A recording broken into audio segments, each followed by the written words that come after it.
Well, welcome to the club. This is the Industry 4.0 Club's fireside chat. My name is Mike Yost. I'm the volunteer chairman of the club and the host of the Industry 4.0 fireside chat. My co-host, Mike Ungar, is unavailable today. So I will be solo. Excited here today to be talking with Connie Buskness, who is the director of America's ESH-Environmental and Process Safety Improvement at Evonik. Welcome, Connie. Thank you. Very excited to be here. Looking forward to this discussion. Well, excellent. So Connie's going to be talking at the MX.0 Southeast event in Greenville, South Carolina on April 7th, 2026.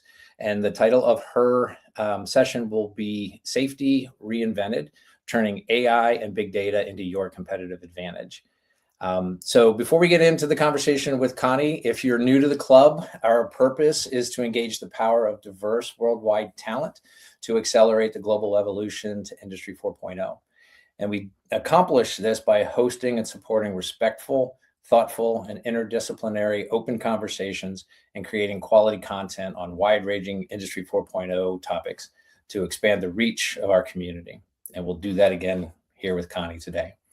If you're new to the MX.0 Southeast event, it's the go-to gathering for manufacturers in the Southeast region to connect, collaborate, and learn from real-world examples of successful digital transformation, talent management, and sustainability shared by those who are making it happen today, such as Connie.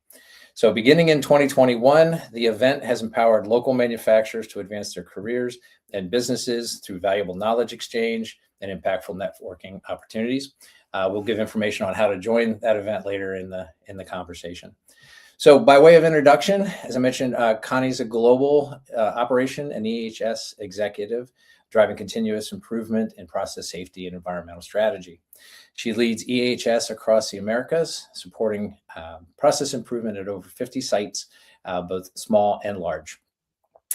Connie's known for bridging the gap between compliance and culture, helping organizations move beyond checklists to build the judgment required for sustained safety. She advocates for using AI and big data to accelerate learning, using technology to expose weak signals and disrupt groupthink while keeping human judgment at the center, all of which are really exciting concepts that I would like to dive into, Connie.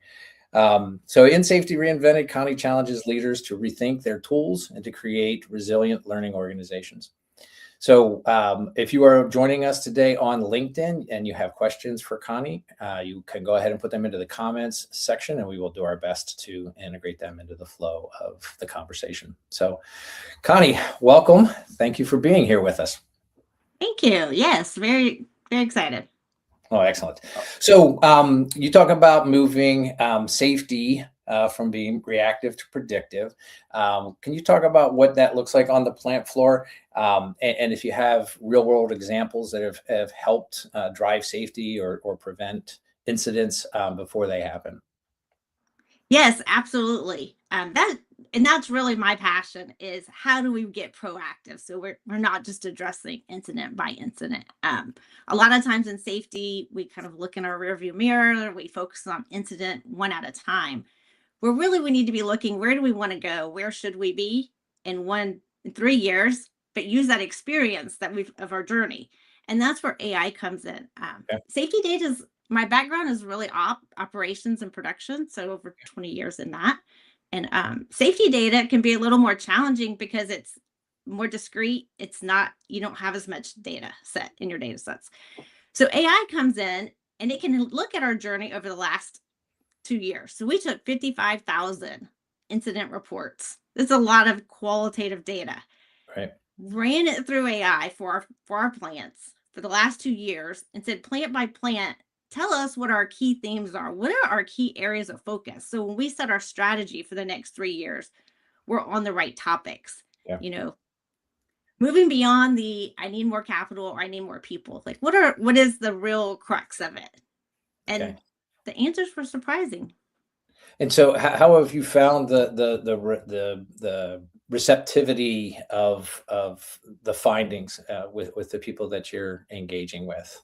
Right? Are they receptive and saying, oh yeah, we see either the ability to do what you're espousing, or we trust the information, we trust this, all this AI kind of stuff? Right. Really, that part has gone smoother than expected. Before we ran this through AI, we would take a year's worth of data and bring a cross-functional team, 10 people from across the region to go through a snapshot of incidents. Okay. And nobody enjoyed that team. Like that was like, please don't make me be on that team again. It's 2 to 3 months of like running through questions and doing the analysis and coming up with strategy. So we took that data and used it to, whenever we looked at what AI was telling us. And so those teams were big proponents. They were like, oh my goodness, do you know how long it took us to do that?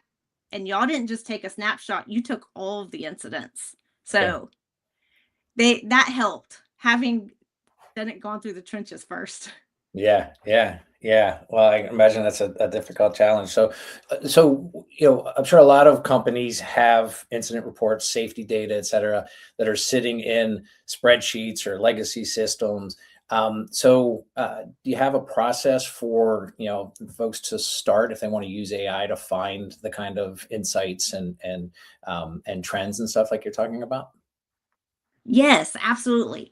So first, it probably the biggest step change is everybody like on the team that's going to work on it accepts that AI. It's not a Google search. It's not like I put in and I get an answer. That's kind of probably the biggest cultural change is it's got to be a thinking partner. Okay. So you can get curious, take 20 of your incidents, 20 to 50 of your incidents in any format. It can be an Excel, it could be a PDF scanned in, and use a tool you have access to. It could be Gemini, Grok, Claude. Okay. They all have a little bit different. And just get curious and say, give me the top 3 things you're seeing and start seeing what you can get out of it with no data team, no expenses. You can use Microsoft Copilot too. A lot of companies have that like already employed Right. on our networks. So does that we talked about in your bio and it was really exciting to me. You talk about like building the judgment required to sustain safety. So does that help you, like having that accessibility to these types of tools and finding those insights and such? Does that help you as a safety leader sort of find the folks that will build that judgment, or how, I guess how do you attack that or enable that? Right. We find a lot of our, no, I don't want to say less experienced, but newer talents are very interested. Okay. And so they actually will do the legwork and even pair up with a more experienced colleague. Okay. Learn from them, kind of see what have you looked at? What are your challenges? And then they'll get interested in this AI, in the AI, and they'll start getting curious and just feed it in. And really through those initial of like just feeding in really curious questions, really basic data is how we then launched projects. Because then once we proved what we could build, then we are ready to go big. We started on the small scale. And that's what I always am telling people. Start small, start finding where you can have value and start showing where that judgment's improving. So instead of saying, I need capital, saying, I need a new hose program or I need instrument expertise. We're struggling. And now your executives become way more cooperative because now you're speaking their language. Talking their language. Yeah. Well, yeah. Excellent. Well, I just want to remind everybody here quickly that we're talking to Connie Buskness, who's the director of America's ESH Environmental and Process Safety Improvement for Evonik, ahead of her talk at the MX.0 event next month, talking about turning AI and big data into your competitive advantage. And if you have questions about safety, about using AI and big data and such, please go ahead and put them in the comments field, and we'll be happy to ask Connie to comment on that from her perspective. So you brought up the workforce connection, and how do the digital tools strengthen the safety culture? Or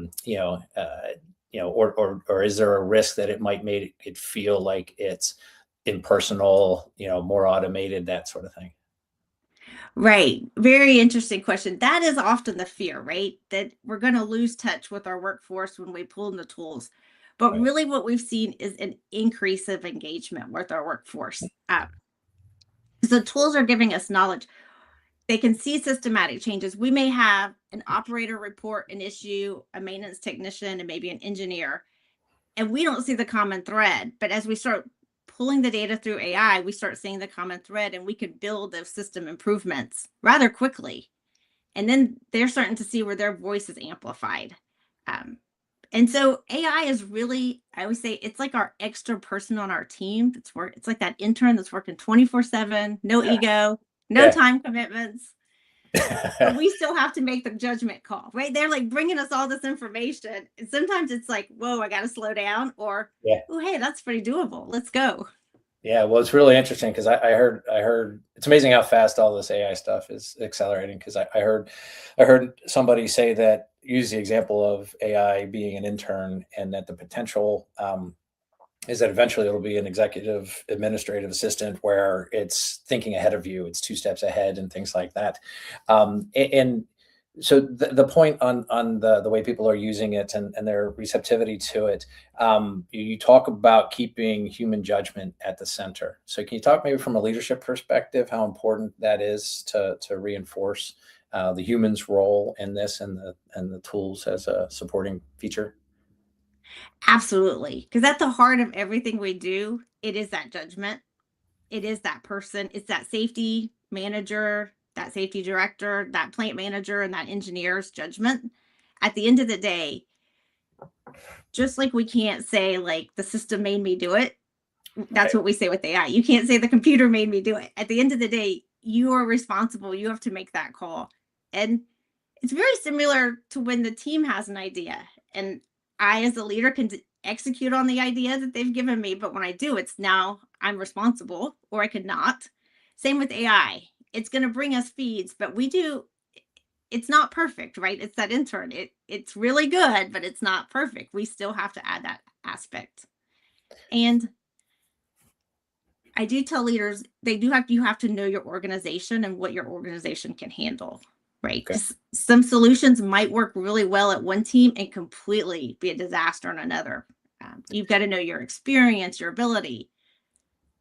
Well, we won't be able to train AI to do that. Right, right. So that's great insight. So do you do a lot of conversations like across Evonik, across the organization, and also do you do these types of conversations like you'll be doing publicly at the upcoming event? And if so, sort of how do you frame up? How do you get people to think about leading and leveraging these tools and balancing the different perspectives that you just talked about? Right. I do a lot. It's really at the center of a lot of what we're doing because it's helping us move and transform. Organizations nowadays, they're leaner than they ever have been, and we need faster results. We need larger results, but without overstrapping our people. So as a leader, our job is to help people do the good job they want to do when they come to work, and so we have tools that can help them get there. But it doesn't take them out of the picture. They're still there. Um, so I do a lot of work on that. Right now, I've really focused on the process safety side because I have a passion there. Hmm. It's a big untapped area. I truly believe like AI can change safety, how Six Sigma changed operations in the 90s and 2000s. Wow. That was my generation of production engineering, and Six Sigma rocked our world in a very positive way. Right. And we've struggled with safety on that platform because the data is not the same. We don't get, data points every 30 seconds. Right. Right. That's great insights. So have you developed tools? Do you have a framework? Like, what are you going to be talking about to folks when you're at the event? True. Yes. So in Greenville, we'll talk about the safety framework and how the AI aligns and how you move through and how you become that organization, how you transform through an eight layer framework and Uh-huh. go from that very beginning curiosity into a full digital transformation. So yes, very excited about that. Oh, excellent. Well, good. I just want to remind folks to go ahead and comment, ask questions. Connie, I think that's a great, that's very insightful as far as AI to safety and the connection or the relation back to the transformation of Six Sigma around productivity and performance all those years ago. So I see we have Sudhakar on here. So hello, good evening, Sudhakar. But others, if you have questions, please go ahead and feel free to jump in here. Again, going back to some of the points from your bio, you talk about exposing weak signals and disrupting groupthink. And I think those are two really powerful. I could see weak safety signals being a problem, and can also see how groupthink, and I'm just wondering how those two are together, or how you manage those. Maybe talk a little bit more in depth why you highlight those as some of the things you're passionate about. Absolutely. So those really transpire. So groupthink happens. I've worked at a dozen different plants across the U.S. From special account to it happens in all facilities, right? You kind of develop these long time. It's always this way. This can't change. This happens because of this theories. And it's just how life has been. And then we start running the AI and we start seeing some things challenges. Like maybe that's really not what's happening. Maybe we really do have control over these issues. Maybe we really can't. I've seen plants where our data has been flat for 10 years, and it's like we literally, without millions of dollars, this will never get better. We start running it through AI, and we're like, well, actually, there's like three main culprits. And these are all achievable. And you start getting people scratching their head, and like, oh, and people have a hard time arguing with data. Kind of back to the six, and we're trained on data because we've gone through that generation, so we like that. So now we're giving them that comfort, that blanket of data, and we're starting to see change. Gotcha. So does groupthink typically apply like to a plant team or to a larger organization? Like how pervasive, I guess, or abundant is the groupthink? Is it just a matter that people sort of take things for granted and dismiss things like you're talking about, say, well, we can't affect change there? Or how does how widespread, I guess, is the groupthink? It can happen not just at a plant level, it can happen at a business level, and it can happen at a company level, where this is what we can execute on. It could be, we saw a big change with our plants that do MOCs when we went to electronic MOCs from the paper ones years ago. We carried our papers around. You want to define MOC for everybody? Yes. So your management of change. So your documentation, anytime you're going to do that change. So we were in a paper system and we went electronic. It was great for documentation, but it really killed a lot of that development and a lot of that spurring thinking between partners and between engineers and technicians, because now everyone's looking at it on screen. They're not taking that time to interact and challenge.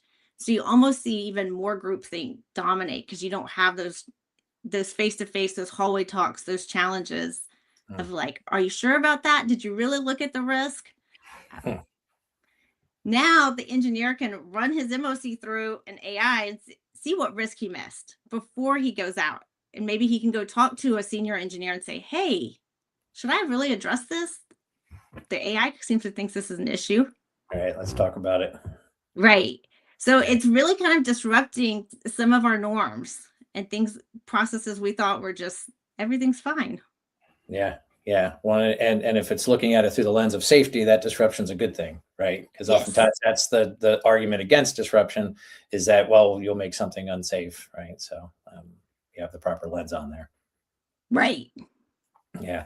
So you talked a little bit about multiple generations and different experience levels within facilities and stuff. And are you finding it effective at engaging across the generations, and any advice for folks on how to manage more seasoned workers and newer workers and this introduction of technology and AI and such?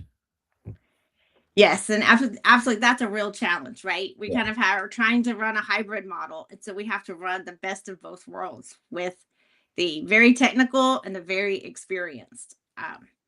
But where I've seen it really play out is, training programs are much different than our very experienced people went through. We had bigger teams. They spent a lot longer training. They shadowed a lot longer.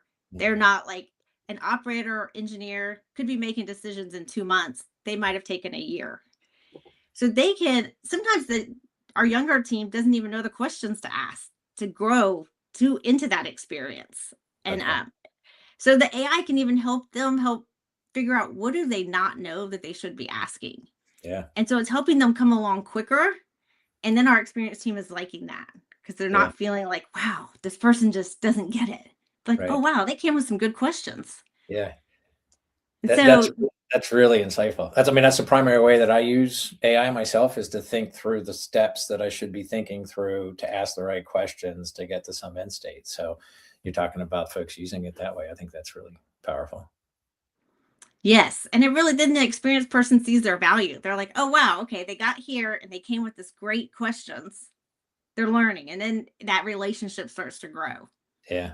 So this sounds like your approach is to take the tools and use them as they apply in your domain. You're not buying a specific safety application that's AI enabled to do something or other like that. It's really just using sort of core tools available at your exposure or available through the business to attack these types of challenges.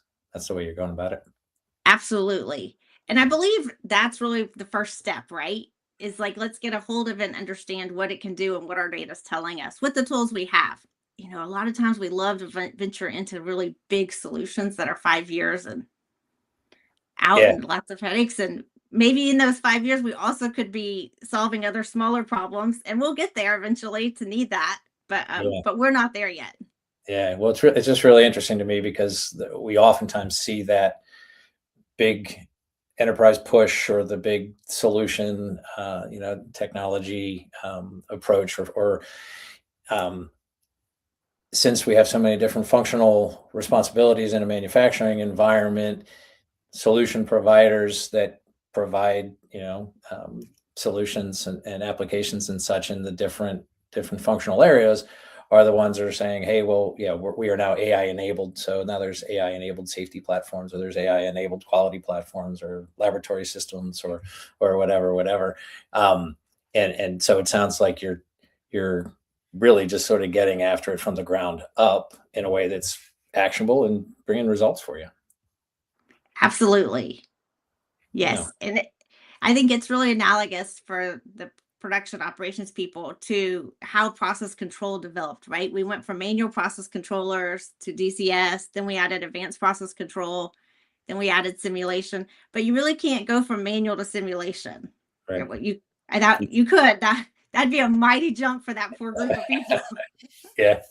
Yeah, because I think a lot of times you're missing so many points of the human and the experience and all the things that you're learning and you're dealing with. So does your framework apply like plant to plant to plant, or I mean, is it sounds like you've got an approach that enables people to follow guidelines and such, but it's not a you're not, you mentioned a couple different AI tools that people can use and things like that. So you're not mandating them into a particular system. You're letting them use tools they're comfortable with to follow the framework, I guess. Correct. Yeah. That is very accurate. And really it's designed where each plant can figure out where they are on the continuum, or each business, and go from there. Because everyone's not at the same go line. Yeah. Yeah, that's for sure. Yeah, that's for sure. Yes. Well, I want to remind everybody that we'll be wrapping up here shortly. If you have any questions or comments for Connie, please go ahead and throw them in the comments here. Again, just as a reminder, Connie will be speaking at the MX.0 Southeast event on April 7th. And so I'm wondering, Connie, people that are thinking about coming, or maybe watching right now and thinking about whether they should attend, what would you expect them to take or hope that they take away from coming to your session and listen to you speak on this topic? My goal is that they take away at least one step that they can go do tomorrow and start making a difference in their organization. And that's what people depend on us for as leaders, is make their job better. They come to work to do a good job. And so I want to deliver that. Well, that's valuable, right? That's what we're hoping that people will get, or that's why you go to a conference and things like that. So, well, excellent, Connie. I mean, if you have any final thoughts, I mean, again, from my perspective, I think your approach is is fantastic. It seems very well grounded. It seems structured enough to give people a path in the right direction, but also open enough to meet them where they are on so many different levels. So I'm really excited. I would encourage everybody to come and meet you and interact with you and learn more directly. Do you have any final closing thoughts that you'd want to leave everybody with here, either on the topic or specifically about the upcoming session? I'm excited about this session.